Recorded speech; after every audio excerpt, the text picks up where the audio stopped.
Hey everyone, and welcome back to the CxG podcast. And I'm joined today by my co-host, Games of War. Josh, how you doing?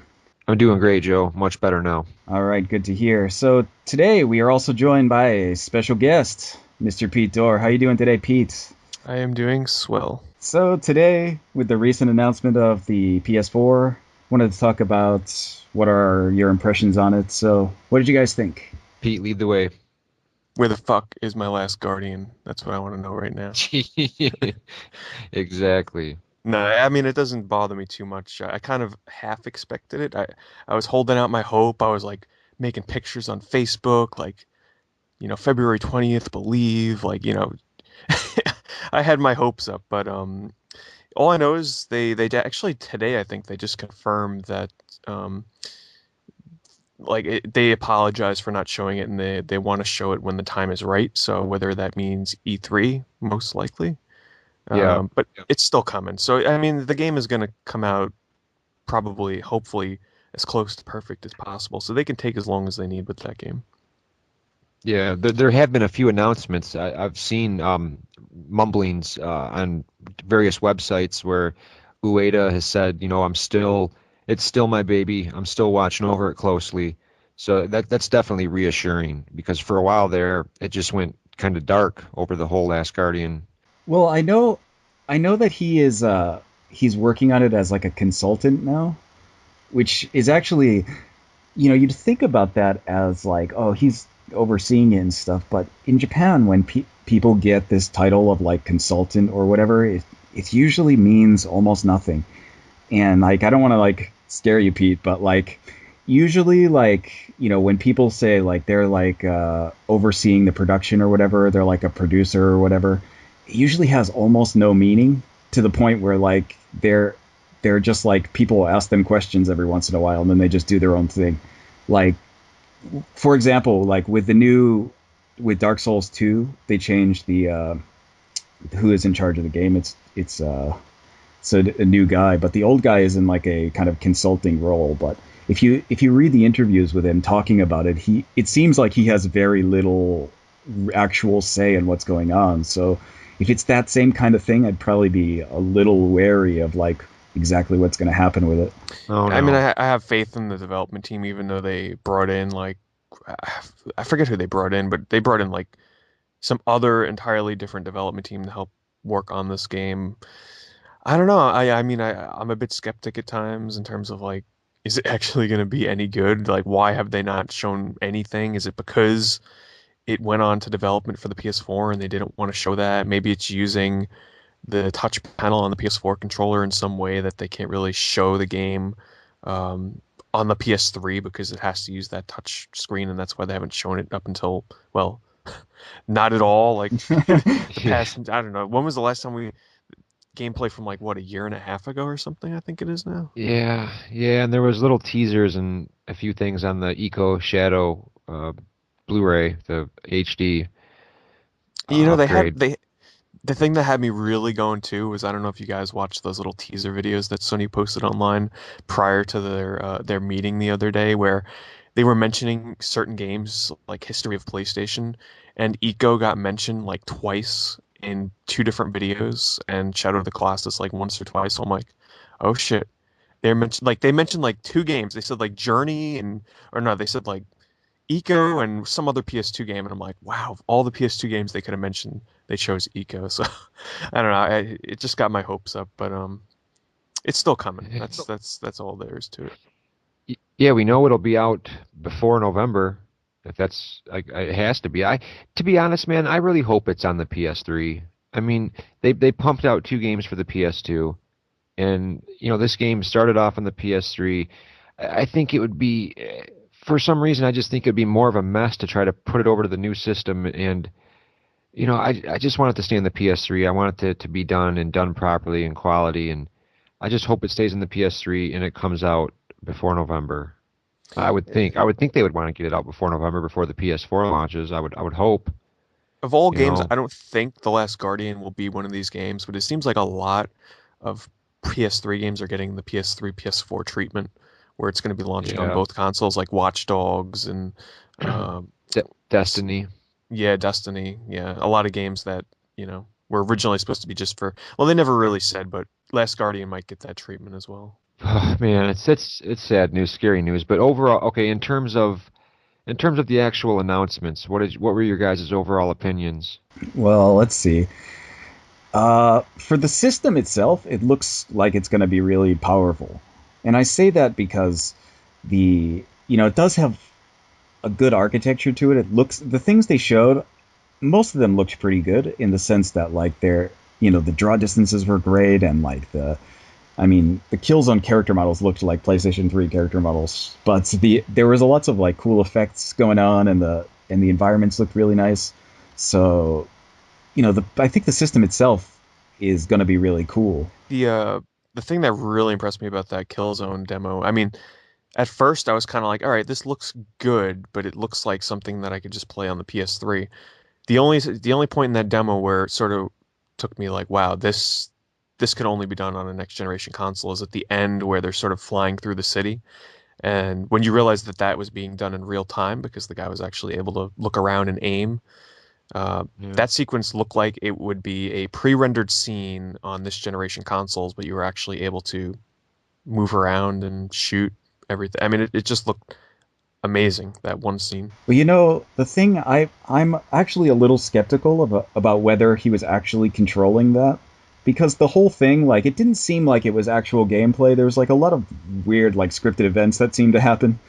So like it seemed less like he was actually playing and more like he was just pantomiming with a controller. Maybe I'm just being skeptical. Do you mean like the whole? Do you mean by like you didn't believe the whole video was gameplay at all? That you thought it was like all fabricated, sort of like the original Killzone 3 trailer? You mean? Yeah, I mean, they showed him like playing with the controller and everything, but I think like he wasn't is my thing. I think it was just like it was pre-recorded and he was. I mean, I'm not saying it's pre-rendered. Maybe it is like an actual gameplay, but I don't think he was actually playing it because there was too many like scripted events happening, like where he could just say what was happening or something, right without like any type of hesitation. To be honest, like I didn't even see the guy playing with the controller. Which you brought up a good point because if he was really playing, they probably would have been doing some sort of every once in a while picture in picture of his hands on the controller so you can see the one for one actions on screen, which they never showed.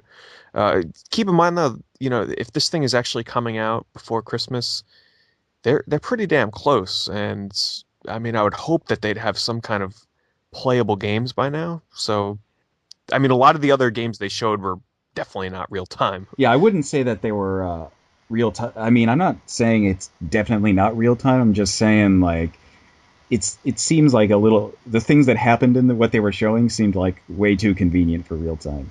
And I'm not saying, and I think like it's just maybe it's just a scripted video of real time play. That's possible.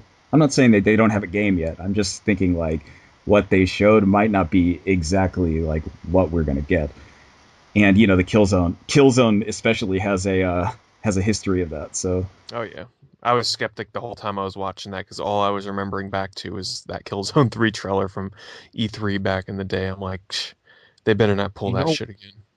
you know what looked awesome was the drivers club looked sweet. Infamous, a new Infamous is great. But that game was it called Knack? Was it Yeah, Knack? I found that really interesting. That was the Yeah, they're first game they awesome. showed. And what really Yeah. struck me about that game, now I'll say one thing. The first time I watched the press meeting, um, my feelings were kind of mixed. Well, it was a little hard for me to watch it the first time because I was doing it live and there was some audio issues because I was just watching it live with Jason and Gamester, so I had some trouble. So I watched it a second time actually last night, the whole thing over again. And Knack, like, because the first time I watched it, I couldn't really watch Knack in full. This game looks like a PlayStation 1 era like action platformer Exactly. brought to the next Exactly. generation. There hasn't been any besides like Exactly. Ratchet and Clank and Jack and Daxter. Like I just got such a Crash Bandicoot-esque feel from this game, or Ape S- Escape kind of. Totally original. It almost reminds me of something like that Xbox did or Microsoft did is coming out with something like Cameo. It kind of reminds me of something like that where it's a next gen game, but it's got personality and it's got charm. Like that little character, how he can, like, he looks all cute and small and innocent, and he can blow up and get huge and like totally kick ass, and it just looks like a breath of fresh air amongst the shooters and the drivers and I cannot wait for. I love games like that, and it looks just excuse me, very charming, and it looks like it's a nice original title, and a lot of options with a little transmorphing little guy like that could be your little pet at one point, and then a big huge force to be reckoned with at another. Really really charming stuff, and I'm really looking forward to that one. Some nice originality. What it reminded me of was like a Pixar movie or Yeah. something. The same kind of feel to it. Like the characters had that kind of Pixarish look to them, and the Knack himself was like that, like a cute little robot thing. When I saw that, I thought, oh, Josh is gonna really like this. I think. Yeah, and then to see it running on the Vita, like the cross play, which is freaking awesome.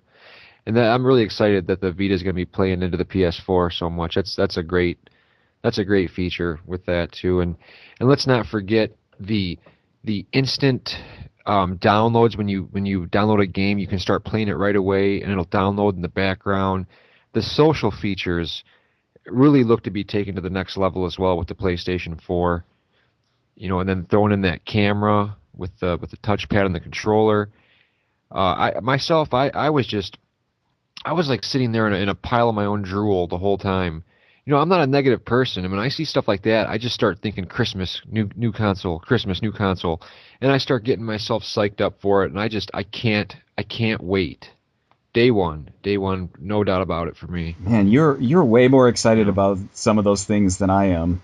Uh, It's been seven years, dude. I want a new console. I want. dude, the Wii U came out already. I don't see you buying that. As cynical as I don't want to be cynical, but like Wii U, I still don't consider that next generation. Like next No, generation to it's me, true next generation is when like the PS4 and 360 come out. Nothing against Nintendo and the Wii and all that stuff. They innovate on gameplay levels, but like I wanna see high quality PC graphics on my consoles, and that's what yeah. PS4 will be giving us. Yeah, no, I'm tending to agree with you. I'm just kind of ribbing Josh a little because I know he's he's like always saying like I want to get the consoles at launch, and he still doesn't have a Wii U. So No, see, okay, Nintendo's gonna do their thing. They are.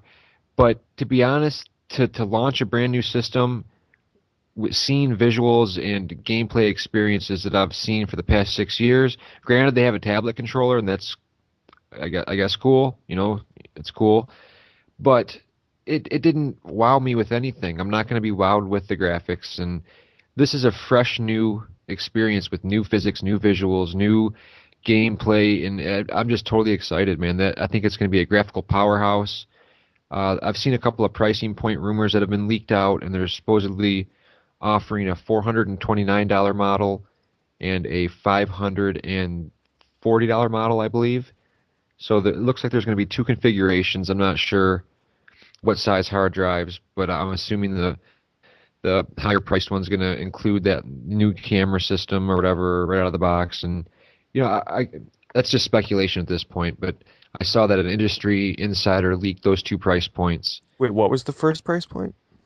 It was 429, a Mm. $429 model and a 500 and I think $540 model, or it could be a $580 model. I'm not sure, but I've heard like it's all on here. different rumors, like they might take a subscription style where you can get like the PS4 for 350, but then you have to like sign a 2-year contract with whatever online service, or you can just spend 550 for, you know, the other version or something. I don't know. There's all different rumors going around. I think it's going to Yeah, be like around 500. yeah, I think they're going to be smart and not go the route of the PS3, which was 600. But it seems like they've listened to a lot of the. I mean, it seems the system is going to be very developer friendly, which is something the PS3 wasn't. They went to these developers and asked them what they wanted. They asked how, they took their feedback seriously, and they've designed a very powerful but yet an easy to develop for system, which is already better than what the PS3 did with the cell. We're gonna be able to continue to watch our Blu-ray movies. Their online looks really stepped it up. I mean, the whole you can record and stream directly from your console and upload it to your social network of choice. Lots of cool innovations there because we all know how big streaming has become. And The only thing I'm worried about is Facebook and YouTube and everything just getting flooded with like, hey, check out my 30-second video of me beating this guy in Knack or Killzone. Like, yeah, that's the only thing I'm worried about. it's gonna happen. It'll happen. You know. The coolest feature to me is the live streaming thing because I kind of predicted and I was like, man, wouldn't it be cool if you can like right before the stream went live, I was like, wouldn't it be cool if you can just watch what your friends were playing in real time instead of just seeing the name of the game they're playing? And lo and behold, there it was. That's actually the feature Yeah. I'm looking forward to the most. Now, I don't know if it's going to be like, I don't know if they're going to have to set up an event where it's like, okay, I will be streaming at this time, come check it out, or no matter what, as long as they have the feature enabled, if they're playing a game, you can kind of like spy on them. That's how it was with OnLive actually. When I played OnLive, it was actually really cool. You can just choose like random people and just essentially spy on them and watch them play. Like it would let them know when someone was watching, and you can sort of give them like a thumbs up, like yeah, way to go, stuff like that, or bad, or like thumbs up and thumbs down while you're watching them play. But it was just a really cool aspect to On Live. Unfortunately, that failed miserably. But if Sony can take that aspect and put it into the PS4, I'm on board. Man, I was not excited about any of that social stuff. Like, I am, usually when I play games, I'm just like playing by myself. I don't want to be bothered. I don't want people messaging me. I don't want to see, well, I don't want people thumbing up my gameplay.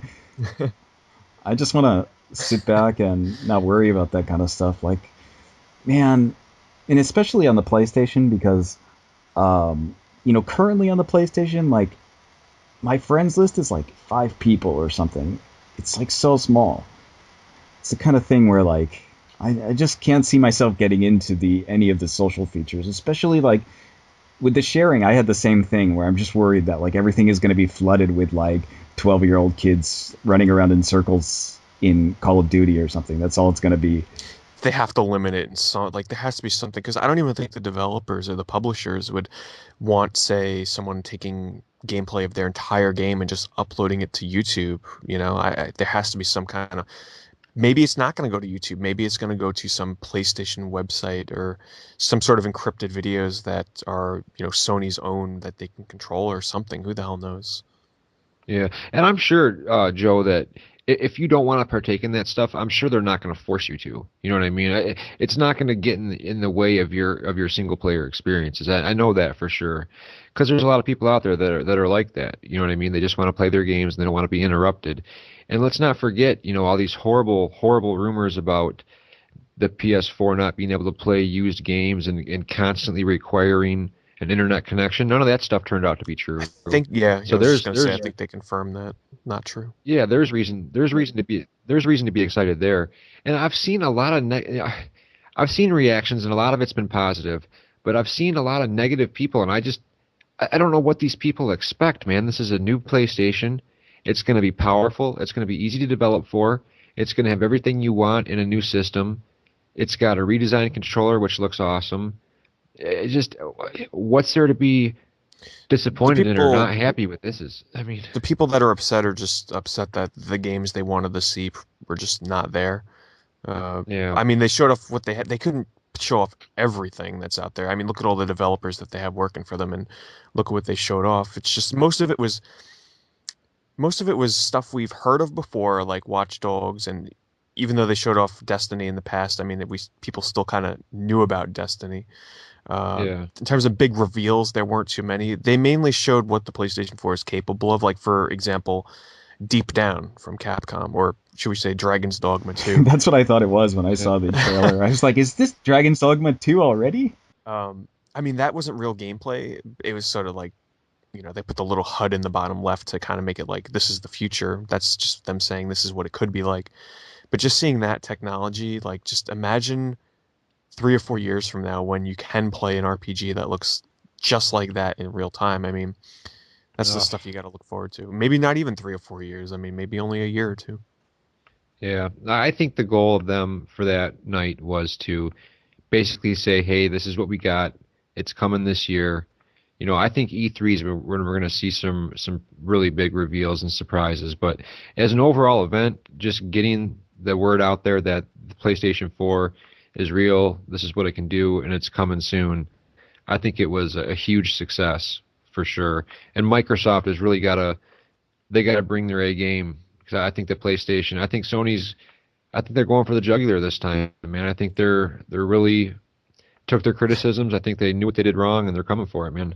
The funny thing is just imagine being in Microsoft's shoes right now. They're on one side of the fence or the other. It's either, oh shit, we're in trouble, or oh, this is gonna be real easy to one up that. It's like, or maybe they're on par with the PS4. I mean, it's gonna be Yeah, really interesting to see what they can show. I think like a lot of definitely. the things with this is that a lot of the reason for people being disappointed. I mean, a lot of the reason where I'm not like super hyped, and I'm not like disappointed in the PS4 reveal. Overall, I think like the system itself looks like it's going to be awesome, but with the stuff they showed, they showed like not really anything that makes me specifically want to buy the PS4. And I mean, it makes me excited for the next generation. But for example, they showed like Infamous and Killzone and Knack, and that's about it for stuff that we know is only going to be on the PS4. Like all the other stuff they showed, like Deep Down and Watch Dogs and Destiny, we know that's going to be on the next Microsoft console too. So it's the kind of thing where like, okay, those look awesome, and the next generation will be awesome, but does this make me want to buy a PS4? Not especially. I Especially for was RPG super, fans. Sorry, go ahead. yeah. No, just real quick, I just want to throw out there the Quantic Dream demonstration for the old man face, dude. Oh my God. If that kind of technology is used in their next game, man, it's like photorealism, real life shit right Yeah, there, man. And that was one of the most that, impressive things they showed off there. oh, I couldn't believe it, man. I could not believe it. Go ahead, Pete, whatever you were saying. I was going to say, Just wanted especially to for get, RPG fans on the PlayStation 4 next generation, because if you look in the past, like, let's say for the Persona series, for example, at least in America here, when a lot of RPGs like that tend to stay on the previous generations for quite some time before making the jump to the next generation. Like Persona yeah. 5, that's probably going to be a PS3 game. Yeah, I think Hmm. Anything released by any sort of RPG company in general is going to be on the PS3 or Xbox 360 Yeah, for a definitely. while. Definitely, because the 360, if you remember back, when in its early years, that came out swinging with RPGs. They had a deal with Mistwalker, where we got Blue Dragon and Lost Odyssey, then we got Infinite Undiscovery, we got Last Remnant, we got Magna Carta 2, and it seems like even, Tales of Vesperia, but it seems like those came out and didn't do the big numbers that Microsoft thought, so they just totally dropped support of that shit. That was like, okay, that's it. And but the PlayStation 3, on the other hand, Nino Kuni and some of these other games, the new Tales of Exilia game, which I'm really hyped for, it seems like they're continuing on. Valkyria Chronicles, that Time and JRPGs definitely have a Eternity. home. Time and Eternity just announced for localization. Thank you, Oh, NIS. yep, yep, they also announced God and Fate Paradox. Yeah, that ZHP Losing Ranger sequel or whatever, right? Yeah, Yeah. yeah, yeah. Which admittedly I wasn't a big fan of that game on the PSP, but I will give this sequel a try. I'll put up a review of it eventually. I have it. I just haven't started playing it yet. Yeah. So overall, I think it was a great thing, and I'm genuinely excited. I just still Definitely. can't believe it's coming this year. I mean, that just seems I still can't believe it, to be honest. Like, it just seems so soon and so sudden. I want I to know think how much it is. I want to start saving the money. yeah, Or they want to be pre-order it. first. When the They want to pre-orders be go first. up, you got to jump on that shit. Definitely, they definitely want to be first out of the gate, dude. I think they think they have to beat Microsoft to the punch. Because that year's head start for the 360, pretty much that combined with the PS3 launching at 600, it didn't do well for Sony, and I think they want to be first out this time. I don't want the new Xbox to come out this year. New PS4 and new 360 launching at the same time. That's just, as much as that would be awesome, that's just overkill for me. Like, I just, That's too much money. That's too Do you much. guys It brings us back to the Xbox and the GameCube. Yep. I yeah. chose the GameCube over the Xbox originally. I didn't get the Now, Xbox right away. I got it a few months after. do you guys think that Microsoft is going to target this holiday for a new console, or what do you think? What are your predictions? What do you think they'll do? They don't want to give Sony that much of a lead though. That's the only thing. Like and if they don't want to launch the system in like January, February, that's like the worst time. So they're probably gonna have to launch this holiday. It just makes the most sense. They might launch in April or something like that. I would hope so. Man, That's what I'd prefer. yeah, that's man. The E3 is definitely going to be exciting. That's for sure, I'm man. gonna be glued to that screen all day. Oh my God. I'll have to clear my schedule, make sure nothing else is happening. Definitely, most Like, what are they definitely. going to even show at this PAX? What I'm going to PAX next month, and I'm just trying to think what the hell they're going to show. I mean, what maybe uh, God, I can't even think of anything. Sh- The Yeah. Last of Us, maybe they had it at PAX Prime, but that's like the next big blockbuster that's coming out this generation. Maybe the new God of War game, even though that is coming pretty soon. Yeah, maybe Beyond Two Souls. It's possible, but if it's next generation, That one's not though. That's a PS3 game. Yeah, that one's PS3. okay, yeah, they'll probably have that on display then. And the old man that they showed was for their PS4 game, which is awesome that they're already, have begun work on technology for their next game, without even having Beyond Two Souls out yet. That's sweet. It's Definitely. probably mostly just going to be indie games for the most part. A lot of indies. Yeah. I'm sure Destiny will be there in a big way, for sure. I don't know. I think it'll Yeah. be a bit early for. I don't know. That's hard because it's only a month away. I think Yeah, it's that's too early for true. them to have that on demo and playable. That's Maybe, true. maybe, maybe they're sort of lame booths that they do where you wait in line for hours and then you go in and watch the developers play it for half an hour, something like that. So other than the PS4 in the land of the current gaming, what have you guys been cutting loose on game wise? Well, there was actually on the same day as the PS4 announcement, there was that Nintendo conference that for the 3DS. So they did Mm. announce a bunch of upcoming stuff that was cool. Did you either of you guys see it? No. No. Yeah, it's like they showed.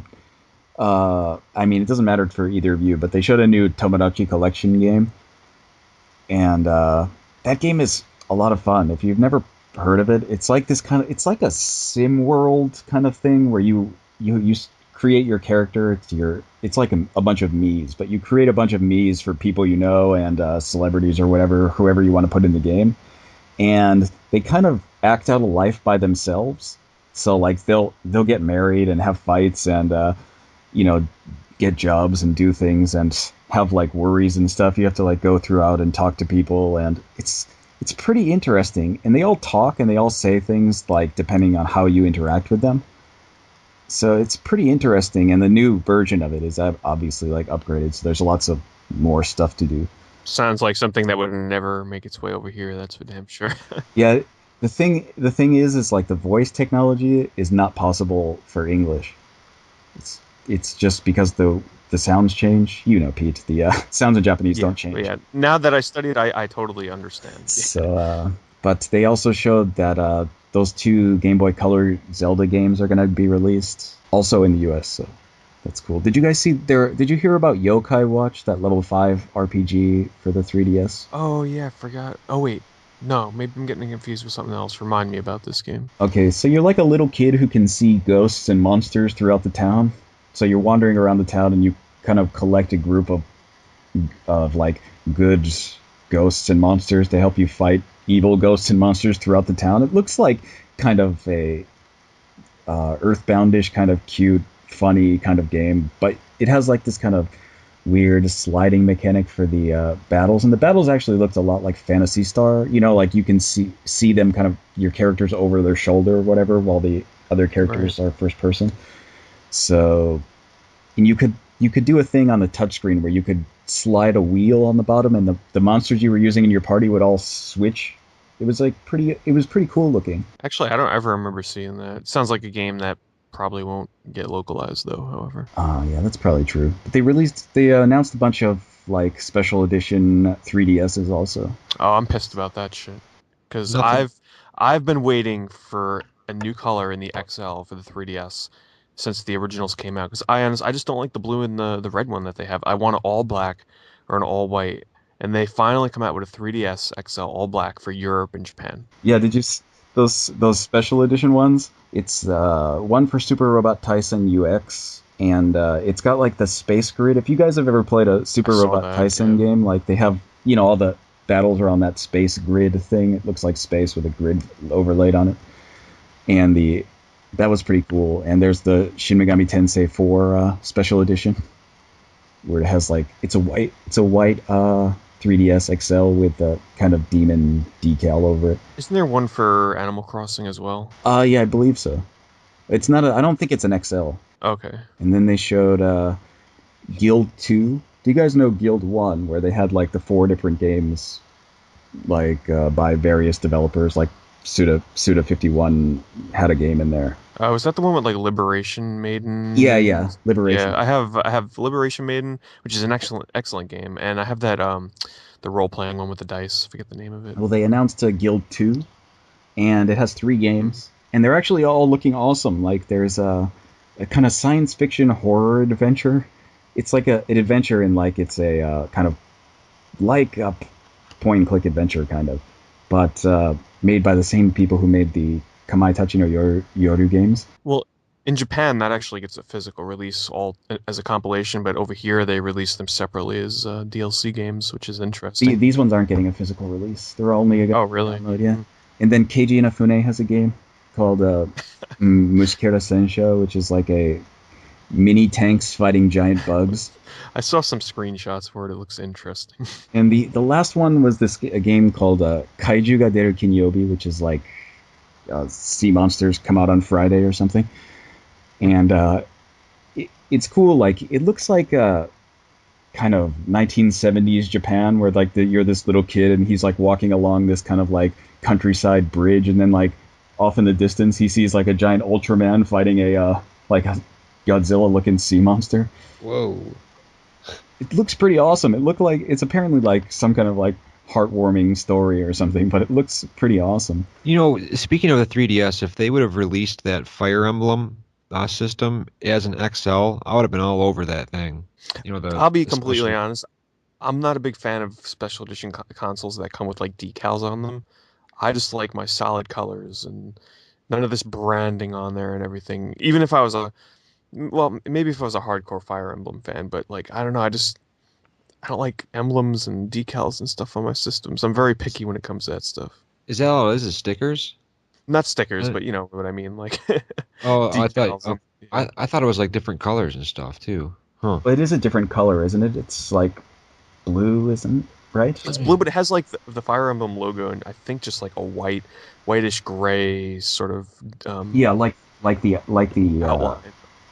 the logo on the app. Oh, okay, you're Right. right. Now that I'm looking at it, yeah, for some reason I was thinking it was. It still looks pretty damn cool. I don't know. I would have definitely chose this over just a standard blue or a standard red. That's for sure. But I see where you're coming from, Pete. Like the branded like that. I see what you mean. Hey, has anybody tried the Lords of Shadow demo yet? The or Mirrors Oh of shit, I Fate? forgot that was up. God damn. Yeah, I want It's out. like the demo for the 3DS Castlevania. Is it Mirrors of Fate? Is that what it's called? Castlevania Lords of Shadow. Yeah, I think Mirrors of Fate. Mirror of Something like Fate, I that, think. yeah. Yeah. Yeah, I've got that pre-ordered, and it comes with I think a skin, some type of I don't know if it's a 3DS case or I don't. I know it's for the not the XL, which is kind of pointless, but I'm a big fan of the Lords of Shadow, so I had to pre-order it. But I think the bonus that I get's pretty useless if it's for the regular size 3DS. Have you seen any shots of the game? It's like it looks like a 2.5D Castlevania or something. Yeah, they're Yeah, trying to go back to that old school style, but to be honest, like I really wish it was sort of set in the same style that the DS ones were. I don't know. Yeah, me Like too. I haven't watched too much gameplay on this. Did you play the demo, Josh, or no? I haven't yet. No, I was wondering if I any of you forgot that guys was had. even released. Yeah, I don't know what to. I'm to be honest, I'm expecting the worst. So maybe that Yeah, way I'll be impressed. yeah, definitely. For some reason, the Mickey Mouse game, the sequel to Castle of Illusion, I started off, kind of liking it. Yeah, I loved hearing the music, which was a throwback to the first stage in the Genesis game, and but the more I played that, the more I didn't like it, to be honest with you, man. Like I heard people complaining about the painting.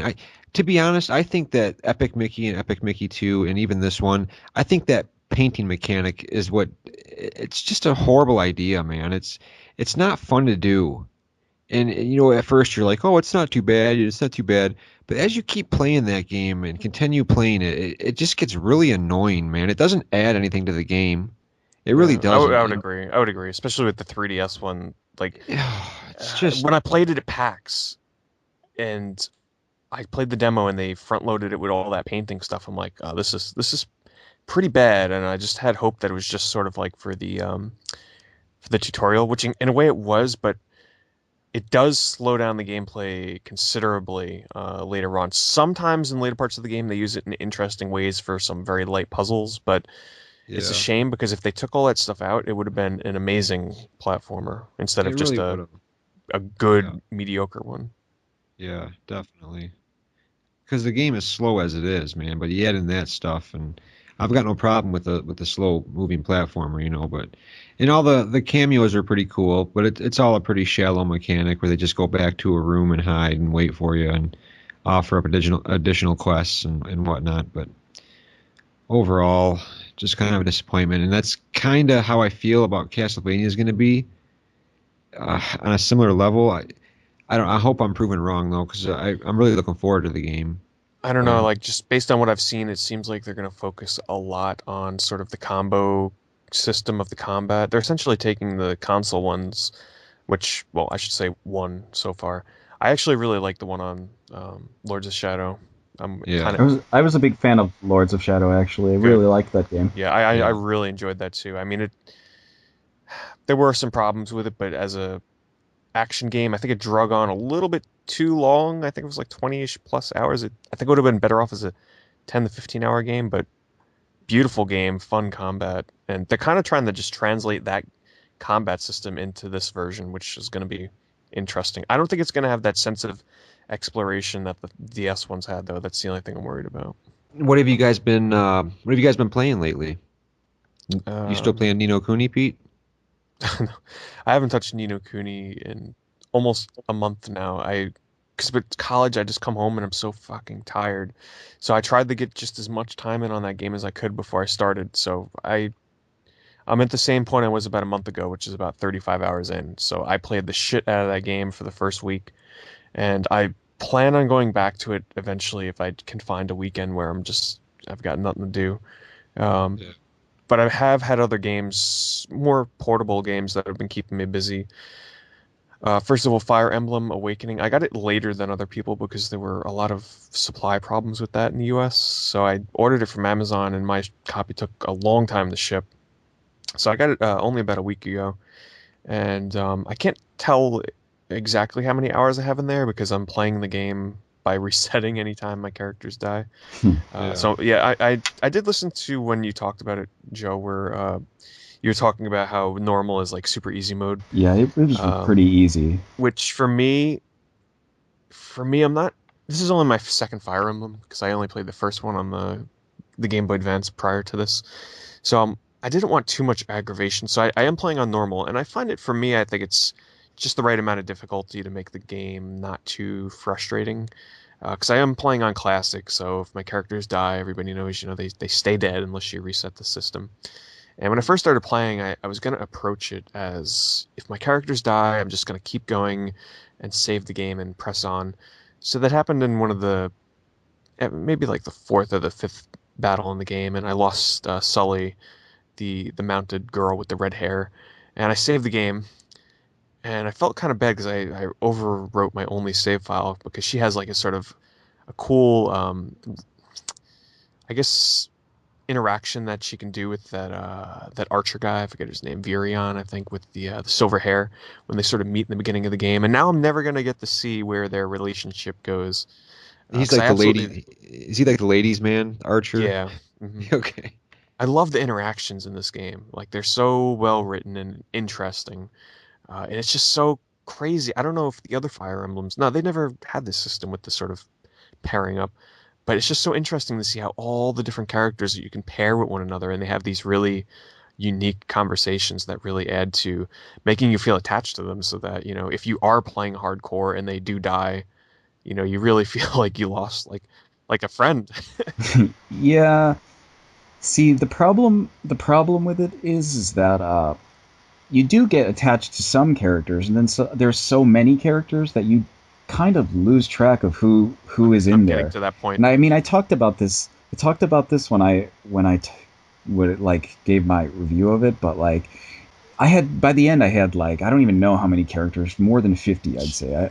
I don't even know. I had a huge list, and like the problem with it is that by the end, like you have lots of interactions, like kind of if this character is alive, they'll have an interaction with them, and I had lots of times where like, who is this guy? I don't even remember who he is. Like, there was so much of that it kind of like weakened the effect of like being close to the characters. I'm starting to notice that too because they're starting to pile on the characters, and I guess it eventually gets to the point where they introduce characters in such a quick fashion that unless you're using them in battle and pairing them up and advancing their sort of social skills with the other ones, you never get to see those interactions between them at all. So, like you said, when they finally do come to the point where they have a conversation, and you're like, who the hell is this guy? I'm only about on my save file itself. I'm about 6.5 hours in, but I probably have a few more hours in it than the amount of times that I've had the reset from dying characters. But other than that, I am really enjoying it. Like it's so satisfying to make it through a map with all your characters alive. I love that challenge, and I can't tell you how many times I've died like right at the end or freaking that Donnie Daniel, or I think in the Japanese version he's He's Doni, Donnie. Doni, Donnie. Yeah, I'm Yeah. trying to train him up because I'm sure he gets to be quite the character. He was a beast at the end. Like I had him from the beginning, and I used him all the time. And by the end, like he could clear the entire map by himself. He he was such a beast. What class did you turn him into? Um, I don't remember. I think I changed him from. There's two paths. There's one you can turn into a hero or a archer knight, I think. I think I I changed forget the him other path. into a mercenary, and then I changed him into a hero, and then I changed him into the archer. Yeah, because he has that. I don't know if any other characters get it. I think maybe just villagers get this, but he all of his stats have a plus 20% chance to skill up when he levels up. So if you get lucky on the rolls, he can turn into quite the stat boosted character. Now, I don't know what happens when you change classes. Like, I guess they keep all their skill points from their previous class, right? They don't, not necessarily. So Oh, that's right. sometimes, Yeah, because I remember some of them go down. yeah, That's some right. will go down, but you keep all the points from leveling up. So if you just like kept switching classes to ones that lowered your skills and leveled it up a bunch to 20 or whatever, you could get through and have like a like pretty killer character with anybody. But Donnie was ridiculously easy to level up because he would level up almost all of his stats almost every time. So you'd get this crazy. He was like 100 points more powerful than everybody at the end when I went and fought the final battle. Does he ever change his out, like in the cutscenes and stuff, or does he always keep that sort of pot on his head? No, he always has the pot on his head. He, That's so funny. his sprite will change Uh-huh. when you change the class. His sprite actually changes, but every time his picture comes up, he's still wearing the pot on his head. Yeah, I can see him getting more and more powerful now. Like he's starting to actually do some decent damage to the point where he's not useless. But yeah, I'm just really enjoying that game so far. I don't know how long does it take to get through the main story if you don't concentrate too much on side quests and stuff. It's probably about 25 hours. It's pretty long. I mean, Okay. there are a lot of things to do, and there's kind of like false endings where you think like this is the final battle. I'm totally gonna kill the bad guy, and then it just like, okay, 2 years later, next start of the story. It sounds like Radiant Historia. That did that a lot too at the end there. I've also been playing a game on the PSP called Generations of Chaos: Pandora's Curse. Now, I've never played any of the other Generations games before, and this one is apparently a huge departure from the series. It sort of borrows. Apparently, if there's a Yggdra Union game. I think there was maybe a mobile game or something in Japan that never made it over to the States, where it uses a very similar battle system. I could be wrong on that. I just remember reading that somewhere. Was that Igidra Union or Igidra Unison? Yes, yeah, that's it. So apparently, it Okay, uses a battle system very similar to that, with some. I believe that's on the DS actually. Is it okay? I knew it was Igidra something. Unison. It's like a Something. Yeah. different type of, there's Igidra Union and then there's Hmm. Igidra Unison, which is like they're almost named the same, so it's hard to like differentiate them. But like, yeah, I believe that one's on the DS or maybe it's on the Game Boy Advance. I don't really remember. It's sort of like an action real time where you click on your units and you give them a path to follow, and there's different terrain that'll either slow them up, make them more powerful, make them weaker, and you set their path. And if they run into an enemy, you go into battle, and there's different points in the map where you're trying to control. Essentially, it's like either kill all the enemies, take over their base, um, find secret villages where you can maybe get a hidden item or something. And it's a very basic game. And when you get into the battles, it's all portrait based, so it's not like it's not like going to be like Advance Wars or something where you're going to see the little armies of characters fighting for the most part. It's just going to be two character portraits, and then depending on what weapon you have equipped, you'll have to do a quick little rhythm game, similar to say like a music rhythm game in a way, where you have to just tap the button in time with the line that moves over the different button prompts on the weapon icon. It's hard to explain, but once you watch a video, you'll be like, after you watch 5 minutes, you'll be like, okay, I understand the game. And it really is that simple. All the battles, for the most part, play out the same. It's not much variety that I've seen so far, and I'm about six or so hours into the game. Outside of battle, it's all character portrait. Like you have to have an imagination to play this game. It's just one of those where there's, no pictures to show you what the towns look like. There are no towns. It's just one battle to the next with some story intermissions in between. But I have to say, I mean, despite the story being kind of like not interesting, the writing and translation is actually done really well. It's not dubbed in English, so it's all in Japanese. And I'll have to say it's actually interesting for me now that I'm studying Japanese to see the liberties that English translators take with Japanese games, because I'll recognize some words and they'll totally just omit them from what they translate it to. Because sometimes I guess in Japanese they might get a bit obsessive with like titles, or like saying, "Oh, brother," like Oni-san, for brother, and the characters will say that all the time, but they very rarely actually will translate it as, you know, brother or big brother. It's actually pretty interesting. But other than that, it's a good game. It's $20. It's download only. It's definitely not for everybody though. If you're looking for an RPG where you're either looking for a really good story or uh, even the grinding in this game, it's really interesting how they handle the leveling up and everything, because essentially you get one universal experience point, which is used for buying items, upgrading items, and leveling up your characters and using it to heal your characters. And for the most part, you don't really use it to heal your characters because they never really need healing at all. And leveling up your weapons is kind of boring, to tell you the truth. I don't know if it gets any better, because essentially, think of it like this: there's basic weapons. Every time you upgrade a weapon, it takes a certain amount of points, and it'll just give it a +1 and change the name. It doesn't get any different stats or anything like that I've noticed. Well, actually, I lied. They get different stat changes, but for the most part, they're very rare and very minor.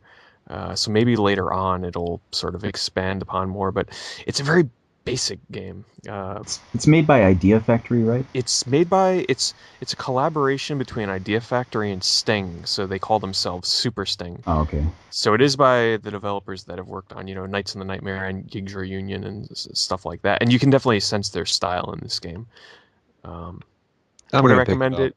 Yeah, I I'm would. gonna. I would still recommend it if you're a fan of Sting. You kind of know what to expect. Just don't expect Definitely. anything in depth. Yeah, well, like the thing is, you know, I haven't played much Sting stuff, but like Idea Factory is got a pretty bad reputation in that like a lot of their games are really bad or like I'm trying to remember, broken. like, remind me of some of their games because I'm trying to think. Spectral Force isn't, oh, and Yeah, Spectral Souls. Did they make Manakaima? I Is that? believe Manakemia or whatever. Yeah, yeah. I to be honest with you, I'm not a fan of any of their games. Like I know what you're Oh, talking they about. made There's a the lot of the NI. Agarest games, I believe. Agarest. Yeah, Or, oh, yeah. so well, I they shouldn't really say but I've watched videos of those games and they just don't appeal to me. no Idea Factory, even in Japan, has a bad reputation amongst gamers. Like the nickname for Idea Factory is Idea Fuck. It's it's a kind of like a funny play on words because like if you shorten the first part of factory, it's the same as fuck in Japanese. So like they've just people refer to it as Idea Fuck because their games are pretty. They're like they're mostly like cheap moe games, kind of. You know what I mean? Yeah, I Yeah, I'm want looking it for through their the. list here. Nothing really stands out.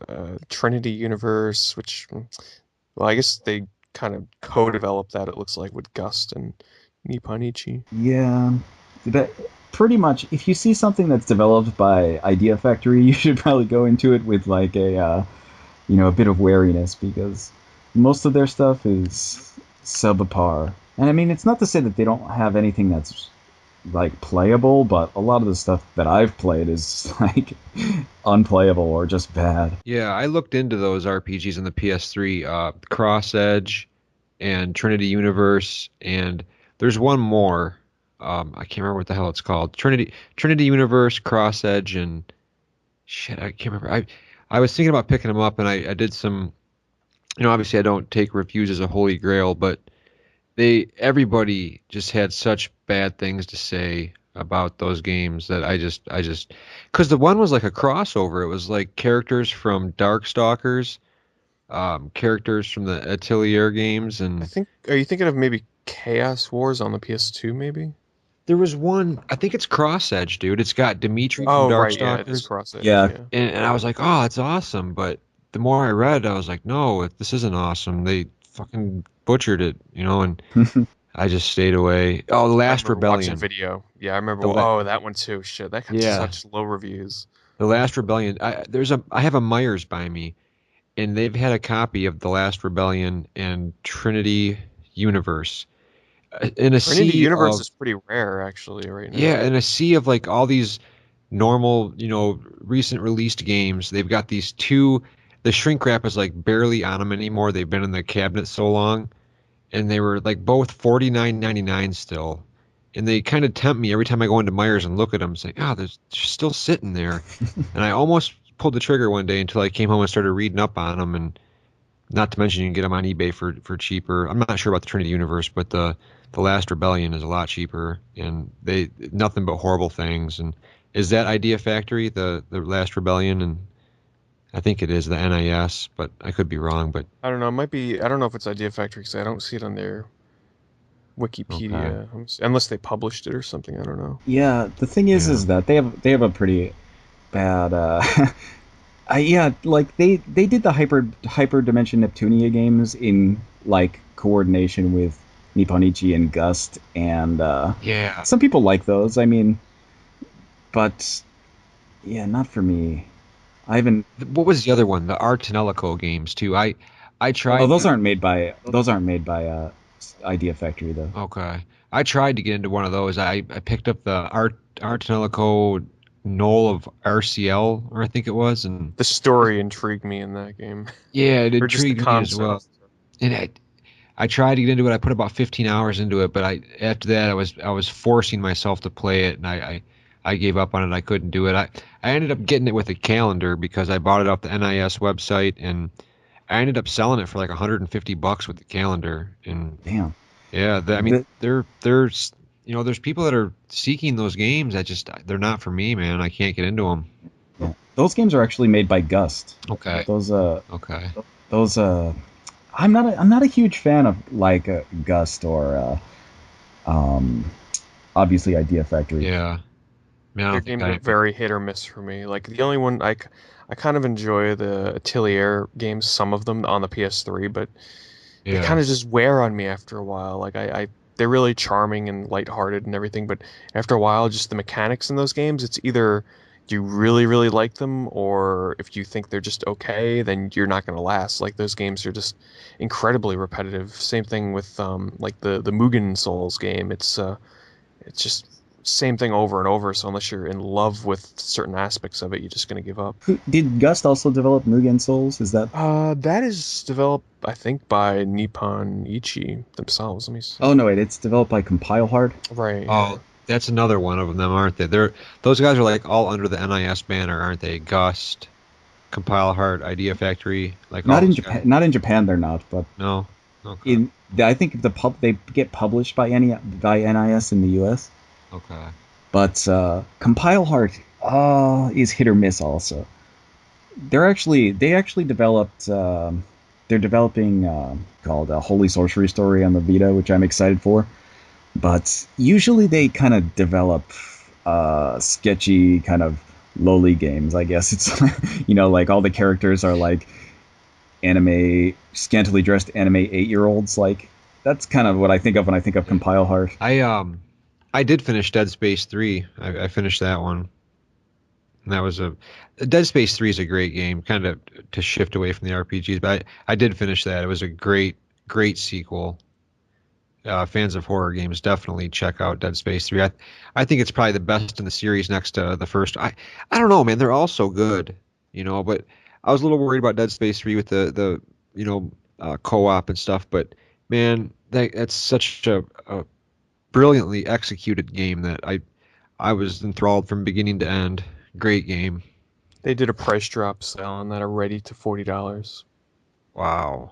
See what I mean these days? Crazy. Yeah. Oh, Yeah. that's another thing. I picked up the Sly game. I actually got it in the mail yesterday. I haven't played it yet, but that dropped to $30, and I'm like, well, for $30 with free shipping, fucking, you get the Vita version with it. That's like, can't pass that up. I love that game. That new Sly Cooper game is freaking a masterpiece, dude. I've been playing that. I think I'm about 6 hours into it, 7 hours into it, and it just keeps getting better and better the more you play it. I was a little worried about throwing in all the relatives of Sly. Like I thought it'd be kind of overkill, and with the hippo and everything, but it's really good. The graphics look great on the PS3 and the Vita, and his ancestors are like really fun to play as they all have their own separate set of moves. There's like a ninja, like raccoon or something, and the stealth works really awesome. You can be jumping anywhere, and if there's like a little glowing thing where you can like attach to, you just hit the circle button and it kind of like pulls your character into it, and it's a really fluid way it handles that, and the sneaking around is really cool. I'm not really like a big stealth guy at all, so I was a little worried, but I enjoyed the past slides, so I knew that the stealth wasn't gonna be a problem because it's not really stealth. It's just really smooth gameplay, and it's the kind of game they just don't really make anymore, man. I mean, even the Ratchet and Clanks, they've All for One and then Full Frontal Assault, and they're kind of branching off and trying these different gameplay styles. Where this Sly Cooper is just a straight up, like kind of like epic platformer, man. It's not trying to do different things. It's just a nice platformer, collecting stuff and getting through diverse levels and going through time and really nice variety in the stages. It's a great game. I hope it does well.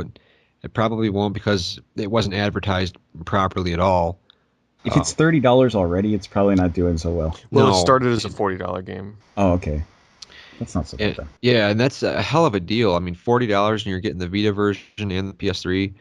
Already a good deal, and it's a great, great platformer. My hats off to that company Sanzaru.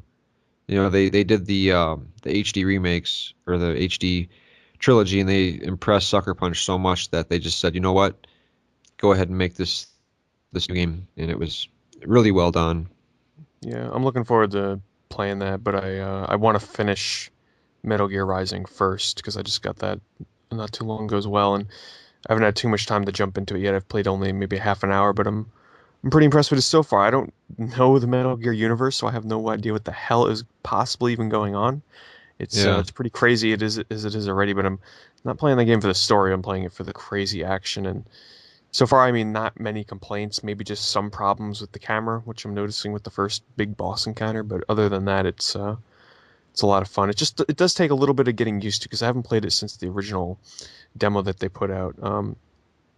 But it takes some getting used to. I might have to invert my controls on the blade portion where you can sort of chop up things in whatever direction you want. But once you get that down pat, the action is just so over the top.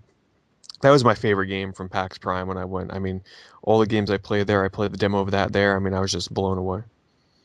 Yeah, I played the demo that came with Zone of the Enders HD collection, and I was blown away as well. The physics with the chopping in the different directions, I thought it was awesome. Definitely. Is that now with that being a Metal Gear game, does it? I have no like I'm not a Metal Gear guy either, and I've never really followed any of the stories. Is that I know it's like a side story, but does it tie into the other games? So if I haven't played those, I'm not Um, gonna know what the hell's going on. I don't want to speak for it because I don't really know for sure, but I have heard that it does have nods to the series. So, it ties into it, but I don't think you have to know the other games at all to understand what the hell's going on. Or I don't even know if you're really Oh, supposed to know what the hell's going on. It seems kind of confusing. okay. Huh, you gonna pick that one up, Joe? Probably not. No. Not anytime soon, at least. I'm not like a huge Metal Gear fan. Like I don't dislike Metal Gear, but I'm not excited about Metal Gear. In all honesty, like I've had Metal Gear 4 since I got my PS3, and I still haven't played it. Yeah. Sounds like me. I bought that game just to shut people the fuck up, and I still haven't played it. Yeah. I I literally couldn't. bought it just to shut people up because they're like, you don't have Metal Gear Solid 4? So I'm like, all right, let me just buy this game and let it sit on my shelf to please these people. Yeah, I couldn't get into it. I thought the camouflage suit was awesome, but once again, man, stealth gameplay. I'm just not a fan of stealth. It's I don't know if I don't have the patience or, but that's what intrigues me about the Metal Gear Rising. I like the action. The sword Yeah, play is awesome. you should really try out Shadow of the Ninja on the 360. Yeah, I keep meaning to download that.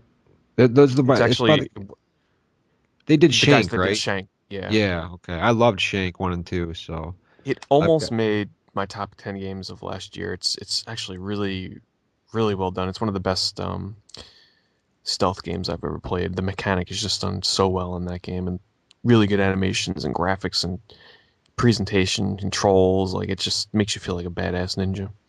yeah, I've gotta get it. So let's see. I've been playing. I finished up what's it called? Final Fantasy Tactics. I started playing that again on the PSP. Like hadn't played it in like since the original one came out on the PS1. So when I started playing it, I started playing it because after I finished Fire Emblem, I was like, man, I still want to play some kind of strategy RPG. So I'll just play Final Fantasy Tactics again. And I forgot how slow paced it is. It's like so slow comparatively, and the translation is awful. Like it's so bad. It's painful to read. Bad. It's but it I went through that, and it's much more difficult than Fire Emblem is, but it's not unbeatable. And I didn't use any like walkthroughs or anything, so I got stuck on some parts, but eventually I went through that. The problem I have when I play those kind of games these days is I I want to look at like a FAQ or a walkthrough to see like the optimal classes and the way you should build them. And the second I find myself doing that and I see how advanced some of that stuff gets, like the recommended builds and how you should play, like it just takes the fun out of it for me and I just end up stopping. That's why Fire Emblem, I'm really trying not to look into what people suggest I do with my characters. I'm just building them the way. Yeah, don't Yeah. don't worry about that. Like when I played, yeah, that's the thing. Like the first time I played Final Fantasy Tactics was, there wasn't really internet or game facts or anything to look at. So you just played through that stuff because unless you were going to go buy a strategy guide, which I never did, you just you can't play. So it's not even like necessary. I know a lot of people were saying like, oh, you have to use a guide. It's too difficult to play without a guide, but it's really not. I mean, I just went through it randomly and just picked classes I liked, and I had no trouble getting through the game. It's it's the kind of thing where like if you know how to play strategy RPGs, you don't you can get through with any class. You could probably pick, you know, five of the same class and get through the game with no problem. Like you said though, it is just playing strategy games today and how fast paced some of them are. I mean, just going back to that, it is painstakingly slow, especially the battles. Yeah, Yeah. it's definitely it's a lot slower. Like comparatively between going from the new Fire Emblem on the 3DS to Final Fantasy Tactics, which was a PS1 game, like the speed is so different. Like Yeah. PlayStation, I mean the Final Fantasy Tactics, like a battle would take hours, and it like you only have 5 characters, so it's like it's so long because like the movement is so slow, and like you have to like confirm all this stuff, and you have like 30 menus to go through for every character. It's like a big mess. Hey, did you guys ever play? Speaking of strategy RPGs, it was an Xbox game. I think it came out for PS2 as well, but I'm not sure. It was called Gladius. Oh yeah, I played that. I'm No. playing that right now. That's like a really enjoyable game, man, from LucasArts. I believe it is I LucasArts. think it's also on the GameCube. Man, that's I a think great. that's on everything. Yeah, I think that's a great game, man. I'm really Yeah, enjoying that's a that. really good one. Definitely. You're like a gladiator, and your father has died or whatever, and you take over running his like gladiator school, man. And you got to like fight your way through the top and build these teams of gladiators and win these tournaments and like keep going through these ranks of dueling, and it's freaking awesome, man. Great game. Yeah, that's a good one. When I was making the lists of my RPG recommendations, which I still haven't continued, like that was definitely on my list of Xbox recommendations. That was a good game. Yeah, man, I was surprised by how much I was enjoying that. Really good game. I'm excited for this Tuesday. Finally, we get Etrian Odyssey 4.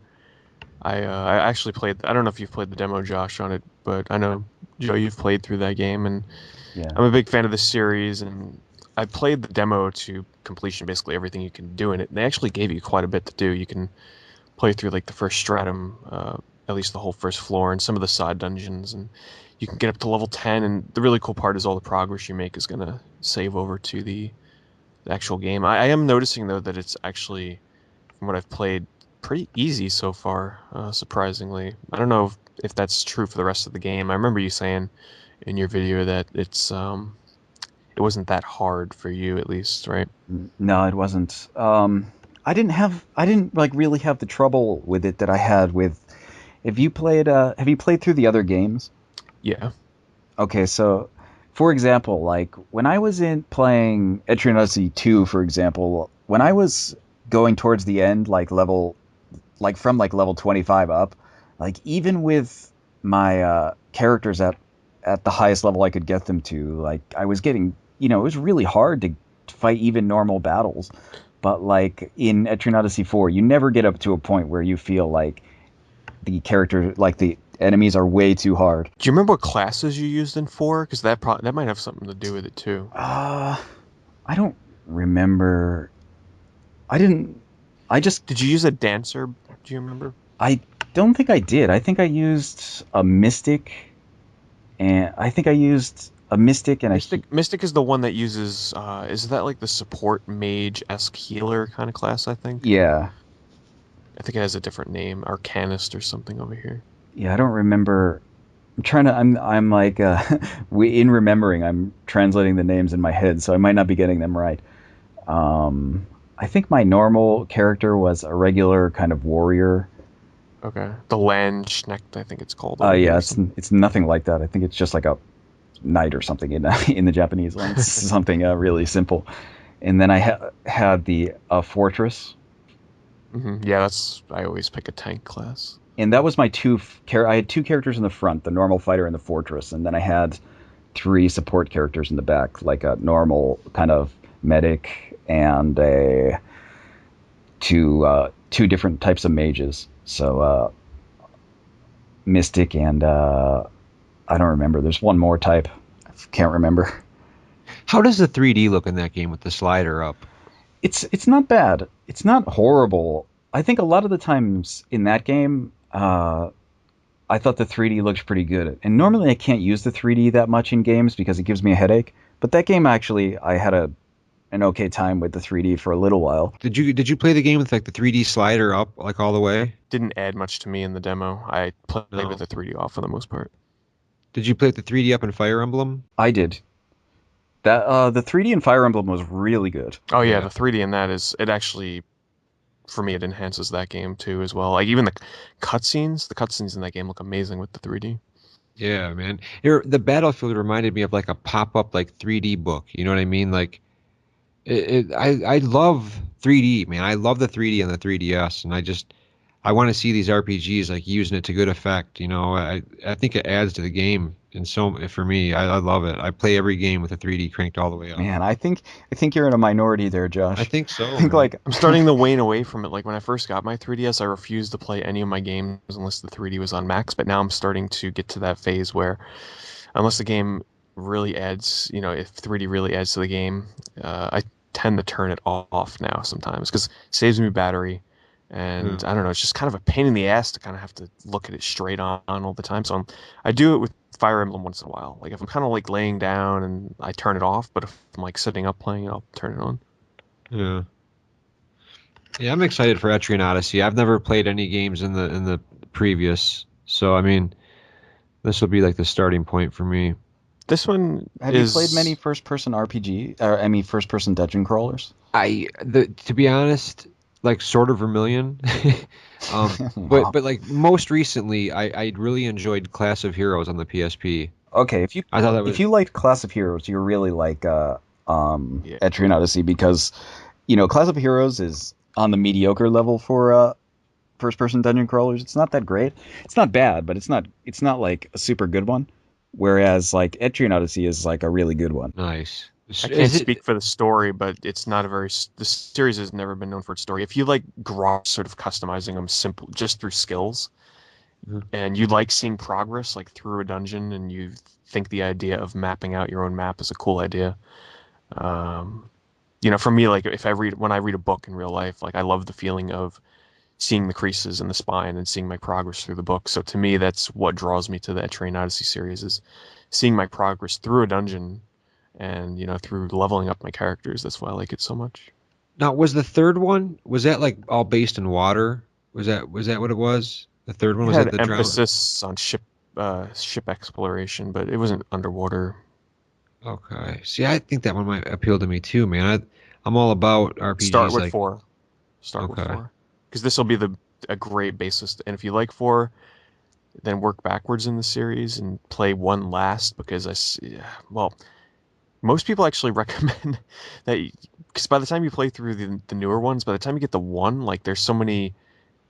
Every game in the series sort of like does these little enhancements that make it work better. Just like the series as a whole, like for the most part, has stayed the same, but there's just little things that they do that sort of improve it. So by the time you work your way back to one, you'll be like, shit, there's a lot of things that are not how they work in the newer ones, and for a bad way. Well, Yeah. I would suggest actually, yeah, I'd suggest start with four, and then if you like four, play three, and then you could probably skip two and one if you if you didn't really feel like going through it again. Because the problem with two is that the level cap thing is an issue. Like you have a level cap of 70, and you do in the new one also, but you can up it in different ways. But in the second one, you have a level cap of 70, and you can only up the levels by retiring your characters, and every time you retire them out, it I it hate that goes up by shit. one. So like you have to retire a character 39 times to get them to the max level. And you'll find that like when you get to the highest levels of the dungeon, like if you're even at level 70, it's really really hard. So you'll The, be the, like, you you have know, to use very specific party combinations. That's the thing. That's the thing that sucks. Like if you yeah, don't plan your parties out, you get destroyed. yep, it's pretty much like throughout the entire game, like you're not like using a guide to make a very specific party for the end of battle, then Uh-huh. you're gonna have to retire characters out a lot. And if you don't like the character, like a specific party, and you don't like looking stuff up all the time, like it's not exactly fun because you're gonna have to like grind so much. And that's And two. it's overwhelming too when you look up people's like recommended guides on party builds. Like it's not it might seem simple, but like that's what causes me to quit the game sometimes and like just restart months later and come back to them because like you just get overwhelmed with these guides of character builds. And some of them are game breaking, like especially in 2 with the hexer. I forget if it was 2 or 1, but like there was a certain build with this Hexer character that just, or the Dark Hunter or something that I didn't use personally because it just ruins the game. It makes all the bosses just like a cakewalk. Yeah, if you actually in that one, like if you could poison anything, it was like pretty much dead right away. Yeah. Have you guys ever played a RPG for the Nintendo DS called Black Sigil? Yeah. What'd you I guys was think of that? actually I was actually before they came out, I was really hyped for it because it was getting hyped up as like a Chrono Trigger kind of game in terms of the combat, and on the DS at the time, there really were no 16-bit style RPGs like that. Yeah. And I finally got it. Like it was exactly what I expected, except for one problem: the battles. Oh my fucking god! Like you get into a battle like every 3 seconds in that game, and it actually killed it for me because they weren't Yeah. fast enough. They were fairly slow paced, and they were Uh, constant, so that killed it for me. Hmm. uh, It sounds like Vi. yeah, Vi, man. I love that game now, but I remember I had just come off of beating Lunar, and that was like the next game that came out for the Sega CD, and I begged my mom to get that for me. And when I first got it, I was just a little disappointed, man. It didn't really match up to Lunar. There's I haven't played it, but I think it's a game you'd probably like. Um, Kudelka. Oh, I played that. It just seems like something that Josh would probably like, right? Kodelka. It's Yeah. like a It's it's like prequel to the Shadow Parts games. yeah, it's like the prequel to Shadow Hearts. Um, Okay, I liked those games a lot. The Best way to Shadow sum it Hearts up, games. yeah. think Resident Evil paired with an RPG, Let Huh. me. right? Because it's sort of like got that from the videos I've watched. It has sort of like a Resident Evil-esque story and atmosphere and pre-rendered backgrounds and exploration with like finding items, with a fairly slow-paced battle system. Typical of the PlayStation era RPGs. Yeah, it's not as good as the Shadow Hearts games. It's kind of like a little clunky and but it's like you can see the kind of Shadow Hearts like coming out of this game. It's easy to see that. Just the dark style to it. The combat is they don't have anything to do with that sort of that wheel-esque combat Oh system. yeah, that's not in there. What do you guys think of the Wild Arms games? Wild Arms 1 and 2? I've only played the first, which I enjoyed. That was actually my first RPG that I ever bought for myself on the PS1.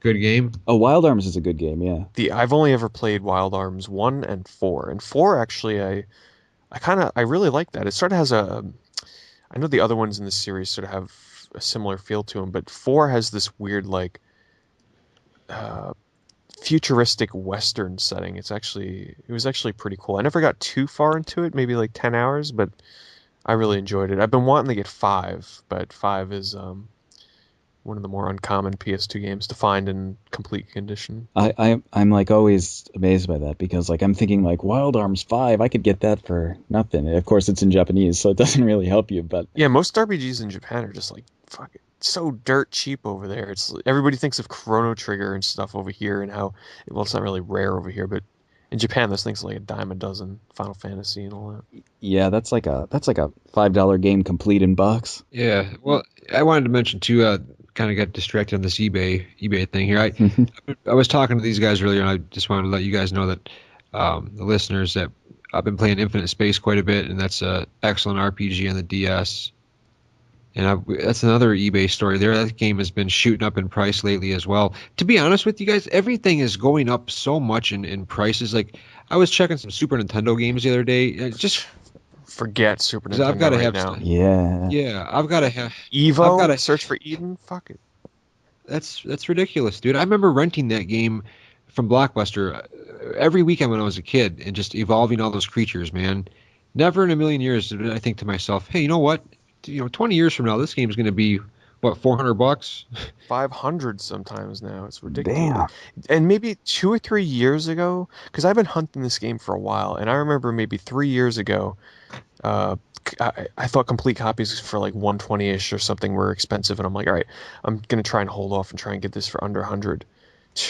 Man, I wish I would have bit that bullet then, because there's been a few times where I've had the chance to get a decent complete copy not too long ago for 250, but even that to me is just to spend that much on a game, like I better know ahead of time that I'm gonna love it, you know? Hmm.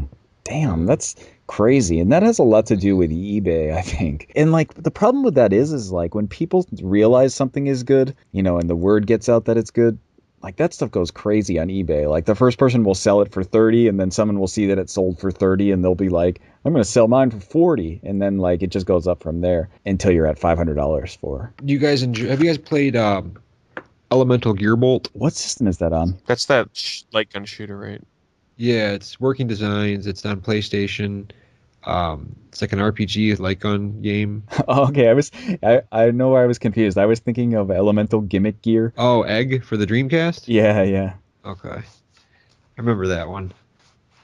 That's another system that's going up in price. I was looking through some of my games and I pulled out Cannon Spike and I like, oh man, I like this game. Check on eBay, that game is going for $80 all day long, 90 Yeah, bucks. it's one of the more expensive Dreamcast games. That's one of the few I really still want, but I don't feel like paying that much Yeah, for you it. can beat it in 15 minutes. It's Everything's going crazy, man. It's going nuts.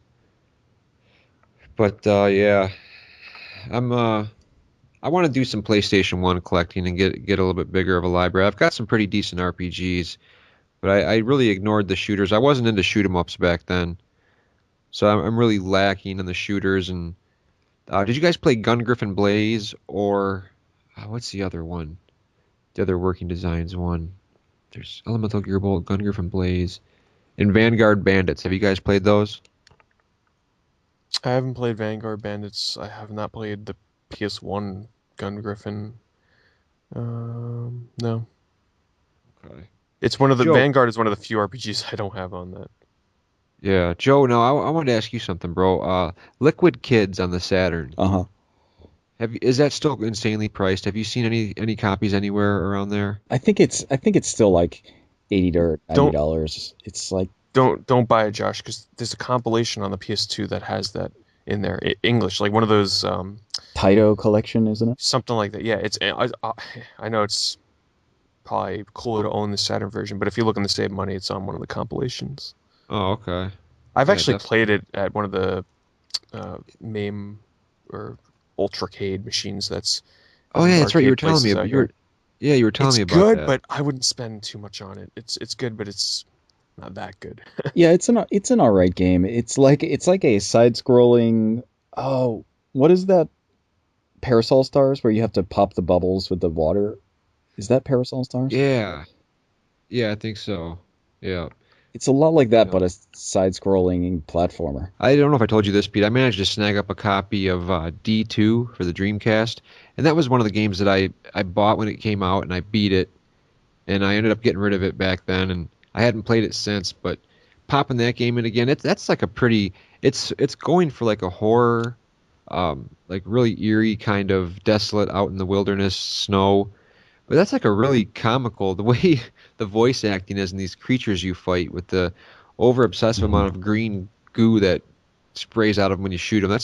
That's a pretty good game, man. I enjoy that one. Strange that you bring that up because the creator died recently. Oh man, really? Yeah, he like this week he died, and he was like only 42. Like he died of a heart attack. It was weird. Oh But shit. Guess there's gonna be no sequel to that. Was No, there ever a D3 or anything like that? I'm not too familiar with the series. I don't think no. so. I don't think there was. No, I think D2 was the last one, and that was like a total departure from the first one. I know that. Second one's kind of a third person mixed with first person shooting, mixed with snowmobile riding. It's pretty atmospheric and it's like a 4 disc monster of a game, man. It's huge, you know. Is it mostly for like cutscenes and stuff? Yeah, lots of cutscenes, lots of voice acting, and it's it's kind of the controls are kind of weird, but it's definitely it's got that strange vibe to it where it's a off kilter horror game, you know, and it stars the girl from D and from Enemy Zero on the Saturn. I think her name's Laura, and really, I enjoy it. I'm glad I have it again for sure. They had it at this flea market, and the guy wanted $25 for it, so I offered him like 20, and he gave me some other game with it, and I pulled the trigger on it. I got also that Suzuki All-Star Racing for the Dreamcast, which is kind of weird. You're on like street bikes racing on beaches and stuff, which is different, but pretty good. 60 frames per second, so the racing's real smooth. Thinking of PS1 games, have either ever heard of Mizerna Falls? Oh, that sounds. Is that import only? I think I've watched videos Yeah, on that. Yeah.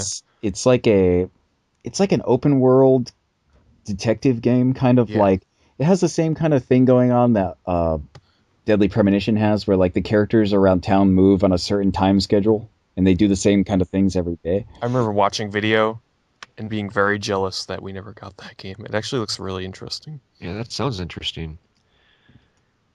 For the PS1 Definitely. at least, it's pretty impressive because there's really nothing like that over here for it. Yeah. That's a game. This is why you need to get imports, Josh, because then you can play Rakugaki Showtime. Have you played that, Pete? Yeah, that's a Yes, I man. have it, and I streamed it a few weeks back, and I loved it. I love the style of that game. It took me a while to understand the controls. I mean, as simple as they are, it takes a while to understand what the hell is going on. But once I understand it, it's just like a very basic Smash Brothers type game, like a Smash Ball kind of item and stuff. It's really fun. What do you guys think of Legend of Dragoon, the RPG for the PS1? It's I haven't played it in honestly almost since it came out. It's been a really really long time, but I did like it when I played it back then. I never completely finished it. I think I got like 25 hours into it. I never finished it. I've been wanting to download it for my Vita, but the problem with that is it's not available on the Vita PSN store. You actually have to download it on the PS3 and then transfer it over to the Vita. But that's a problem with my PS3 because I honestly don't even have a free gigabyte of space to Wow. download it on there right now. It's bad. Delete some Yeah. stuff, Pete. I can't. People don't believe me when I tell them this, but I have survived with the 20 gig PS3 since it came out, Uh, Wow. and I get by always. I'm just and one of my friends gave me a 60 gig hard drive like 2 years ago, and I'm too lazy to go through the process of swapping all that stuff out. But anytime a new game comes out that needs a gig or two of space, I have to go in and just delete games. I mean, so for the most part, I can save the save files because those take up nothing. But like all my download games, like the only thing I have in there right now is like, geez, like one game. That's it. that's like my 360. I have like the 60 gig or whatever, but it's like always at the max. Maybe I have a 40 gig. I don't even know, but it's like really small. So like, I install all my games and like, I always have to delete games every time I get a new game because, that just with download games alone, I could probably, I mean, I've deleted a ton where like if I want to play them again, I'll have to re-download them. See, I'm one of you know what I purchased a Halo 4 360, like the console, the limited edition console, and I'm gonna keep that as a backup. I ended up selling my Star Wars one. I don't know why, man. As soon as I saw that Halo 4 console, I was like, oh my God, this one's better looking than the Star Wars one. I gotta have this one instead. So I sold the Star Wars one. I don't know if it's a good decision or a bad decision. I still haven't decided yet. All I know is you can still, my GameStop still has like two of them, like brand new, and they're starting to drop the price on the Star Wars one.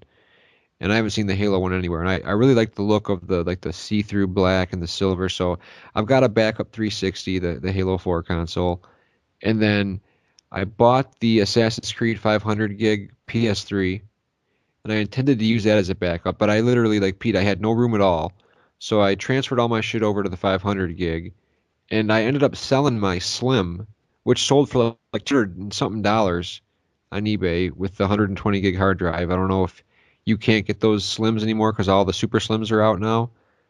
But so I'm using this 500 gig as my primary system, and I pre-ordered the Red God of War 500 gig PS3. I'm just going to leave that as a backup.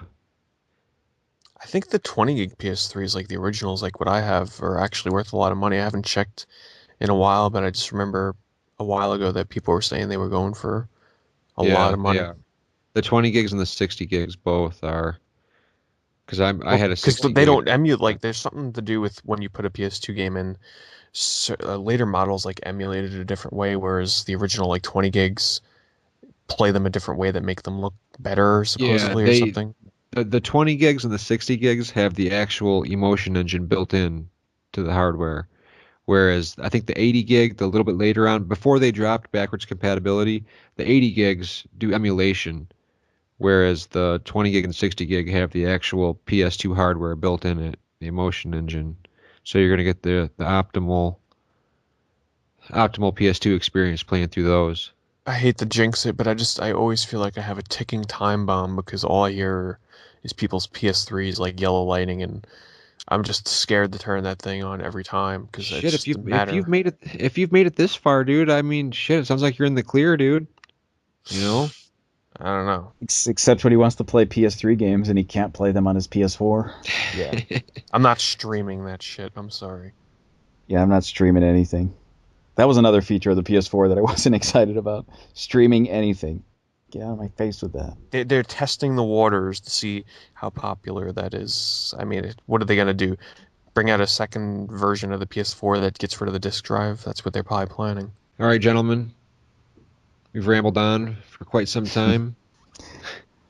It's all I right. guess we could let's close with anything coming up in the next couple of months that we're super looking forward to. I know we've talked about Etrian Odyssey. Oh, I'm looking Jesus. forward to that. Looking forward to jumping into that. There's the The new Tomb Castlevania, Raider. New Tomb the new Raider. Tomb Raider. Yeah, I'm looking forward to that. Man, there's a lot of good stuff coming out in the next couple of months. I gotta look. I can't even remember off the top of my head. Let's For see. me, Injustice for me.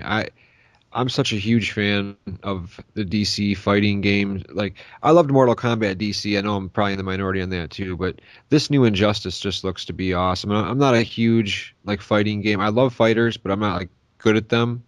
I don't have the time to learn the intricacies of the combat systems, but I tell you what, those interactive stages and the way the DC characters look, they've got Aquaman in there, Batman, Bane. It just looks to be awesome. Those interactive stages just look so cool, and the moves, and I've got the collector's edition pre-ordered with the statue with Wonder Woman and Batman. I'm super pumped for that. For me, Soul Oh Sacrifice yeah, Soul Sacrifice. Yeah, Soul Sacrifice. That's out in a or Masa Rebirth too. week and a half, I guess. Two Yeah, weeks. Muramasa Rebirth definitely. Tales of Hearts R is also going to be out. Ah, Um, what else? Shin Megami Tensei 4 comes out in like 2 months. That's pretty Well, good for us, probably like multiply that by 50. for you next year. Yeah. For me, 2 months. I'm looking forward Uh, to Exilia, Tales of Exilia. That's gonna be freaking awesome. Is that out there already, Joe? well, Tales of Exilia 2 has been out for months. Oh God, The man. Tales has always been series has always been that way Yeah. though. Like Yeah, I love that series. I love the Tales games. I'm kind of looking forward to Luigi's Mansion, the new one. I Yeah, don't know about you yeah, me guys. too. Me too. I liked that game. That was a good GameCube game for sure. I had that in Wave Race at the launch, and I want a new Wave Race game, man. I always hear people talking about F-Zero. Man, bring on a 3D Wave Race with those, the 3D slider all the way up, some 3D waves coming at you. That would be freaking amazing. Or make it on the Wii U and give people an actual reason to need one, you know? Yeah, true. Because I mean, this game's coming for it, but They already there's announced the still game ways. that's going to make me buy the Wii U, but just they haven't announced when it's coming out. But we'll have to catch back up after Etrian Odyssey 4, on Tuesday. That's Tuesday, right? Yeah, I'm just hoping I have enough time to play it. I got a lot of stuff happening this week, but I'll make some time. Anything Well, else on my Tuesday? save data, you can play it right now. Just download the demo. All the progress you make carries over to the retail version. Okay. Is there anything else coming on Tuesday of note? Is that pretty much it? That I know of. Okay. I can't think of anything. There's a ton of stuff coming out in Japan, but it doesn't affect you. Yeah, there's a lot of stuff coming out like in March too, man. So I'm just trying to balance everything. I know. March is like my all Vita month. I've got 3 games on the Vita I'm buying in March. One question, real quick, then I'll jump off. Has the price drop in Japan taken effect for the Vita? It doesn't take place until next week, so next Thursday I think is the first day. Okay. And is that thing selling any better? No, it's been pretty flat. I think of around about 9,000 a week or so. And just one more quick question. Do you guys think the Vita's dead, or do you think it's too late for it to come back, or what? No, I think the PS4 will help revive it with the whole cross-platform thing, and there's games coming for it. Just Yeah, there's Yeah. a what lot do of you good hope? stuff coming for it. I mean, I have a huge list of Vita games that I'm going to buy. Um, The Ys game looks awesome. The Celestia or whatever. Celceta or whatever. Yeah, yeah, that looks freaking awesome. Soul Sacrifice, I think is if that's a hit, I think that's really gonna move That's units. going to be a hit in Japan at least. It's going to blow up because I put a lot of time into that demo, like 30 hours at least. Into Well, the it's gonna reach out to that Monster Hunter crowd, which is Yeah, huge. but I want to say like, man, I played Monster Hunter and I couldn't really get into it, but man, Soul Sacrifice has something about it that's just awesome. Like I can't stop playing it, and like even though I only have the demo and there's like three bosses you can fight, I still like I can play those same bosses over and over and over, and it's not boring. I can't wait for that game. I can't wait.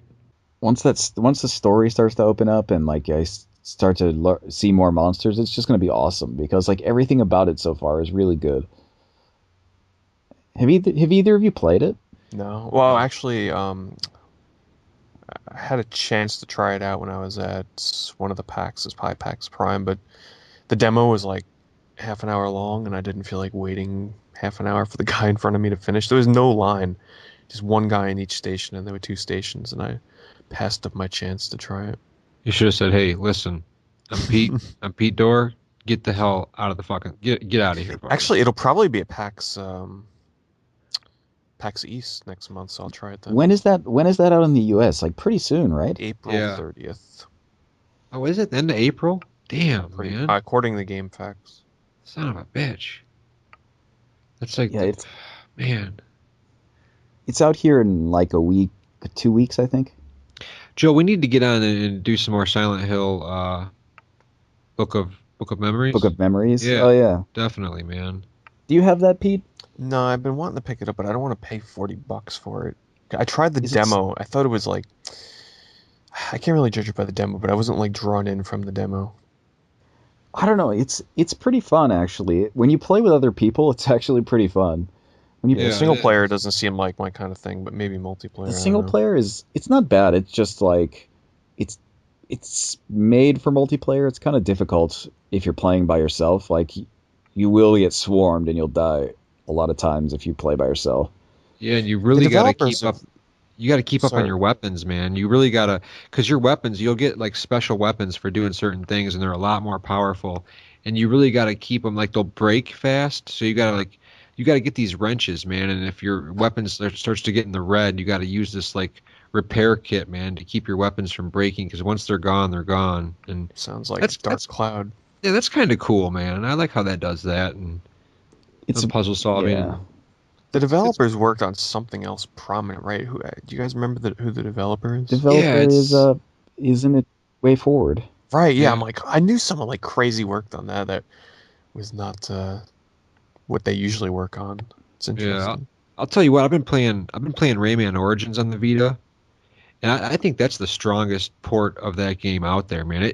It looks so incredible on that screen because you can like pinch the screen and blow like move the camera in closer, and you get the lums with your fingertips, man. So if they're like floating up in the air and you can't reach them by jumping anymore, you can just tap them with your finger and collect them, and it looks so damn good on that screen. Like I picked it up on the Vita, and I've been blown away by how freaking good it looks on it. That and Wipeout, man. When I first got Wipeout, I couldn't play it for shit, and I found out why is because I thought the air brake was L, like the left trigger, and the air brake is like square. Oh So shit. Hmm. yeah, this whole time I've been playing it, I'm trying to like whip around these corners with the air brake, and I'm like coming to a stop. I'm like, what the fuck is going on? And I just sucked at it, dude. And when I found out that it was a square, man, I improved immediately, man. I started unlocking some of those the prototype Physar and the prototype, and those are the ones where when you go over the speed pads, it like raises your top speed permanently for like the whole You're talking lap. about the special levels, like the colorful Yeah, level? Yeah, like those are one of my favorite things. yeah, and the prototype like machines that you get unlocked. When you play the game, it'll say look for a hidden event, and you got to like take your back finger and run it along the trackpad in the back. And it's almost like that, you know, those cushions you can get in the stores where like you put your hand on like the nails and it pushes them up. You know what I'm saying? Like Hmm. those little things that have the pins, and you like put your hand in it and it makes a mold of your hand. Yeah. That's what it reminds me of, like on the back of the Vita. You'll like run your finger across it, and the background will kind of like raise up where your finger's at, and you have to find like a hidden event. You have to like scan the whole freaking the white map where it has all the events, and you'll like find a hidden event, and when you find it with your finger, you tap on it, it'll open it up, and if you win that hidden event, you'll get the prototype. I don't know what they're called, hovercrafts or whatever. And like I said, man, it's fast, but once you go over the speed pads, like once you go over five of them, it'll like raise the top speed to an insane amount of speed, and it's awesome, dude. That's a freaking another game that's just spot on, man. Super fast, super smooth, and Wipeout Rant, yeah, yeah. Look for look for those prototype races, dude. You have to find them with the trackpad in the back. Yeah, I'm sure I'll get back to it someday. Yeah, we need to. I think we raced in that a couple times, and you kicked my ass. But I guarantee now, man, I'd offer more of a challenge. Yeah, I'm sure I'll try it again sometime. It's been a while since I played it. Yeah, we'll have to do it up. And then I still have the Ragnarok Odyssey. I need to freaking play that more because, like you said, It's the kind of game where you can, like, I'm pretty far, not super far, but I'm far enough in where like lower level players just would not benefit from playing with higher level players. So it's like you gotta kind of be on the same playing field to play that together. no, that's something we could all three play together, right? It's not just two player, right? It's up to It's 4. 4, right? Yeah, Yeah. Joe, do you have that, dude? I I don't think my version is compatible with yours. Oh, son of a bitch. That would be fun to all three mob up and take some quests on, man. That'd be fun. See, that's what Soul Sacrifice should be for, because that's a 4-player online. Oh, no shit. Well, why can't you play? Is it because yours is a Japanese system and it's all like separated, or is that? I think because I don't have the US version has all the DLC included, Oh, and the Japanese version doesn't. So I think I'd have to buy all the DLC to make the versions match. oh, okay. Or if I like sent you, what did I say I was gonna send you? We were gonna trade something. Dead Space. Yeah, Dead Space for fuck. I haven't gone to that Kmart yet.